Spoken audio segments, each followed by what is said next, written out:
因为中西文化重启，造就了原住民舞蹈的多元化。刚刚你们所看到，我们呈现的是我们双秀篇《明月良宵》，请现场各位朋友热情的掌声，谢谢。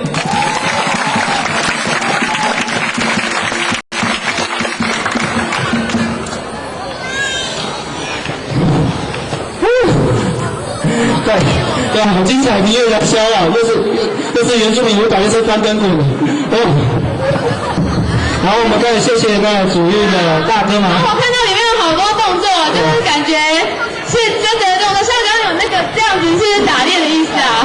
然后对，然后是吗？然后不是，然后都是那个融合在那个原住民的舞蹈里面啊。然后大家可以从我们跳的舞步里面啊，可以感受到原住民的热情啊，是不是这样？对耶！啊，真的是哦，越来越多人了，对啊。对，然后接下来我下一个节目是什么？是福音缭绕。没有，是福音技术学院对技术大学院带的歌。对，我们带来的表演。然后大家看到没有？叮叮当的。他们要感谢表演的是音乐的节目。福音缭绕，让我们欣赏他们表演出。好。来。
我穿的这件是卢凯族的。是啊，这个卢凯族衣服就是黑色系列很多，而且这些那个的人物图案，就是它造型还蛮特别的。对。同日，当你对。对。那你的跟这个吗？也是卢凯族。哇，那你跟他不一样。这种是新流行。哦，这是流行的。这其实因为太低了，不对称。没有，因为这是它是改良过的旗袍，然后我直接把裤子穿上去，然后把它弄起来这样而已。好，那你呢？我是台湾族的，可是我是最简便的。最简便，不要看起来也很华丽。谢谢。哇，上面这一点就穿上去，对吧？这是台东。然后你们刚才给大家在客厅的歌谣，那你们那首歌是有什么含义啊？这首歌有意思吗？对啊，就翻译起来是什么意思？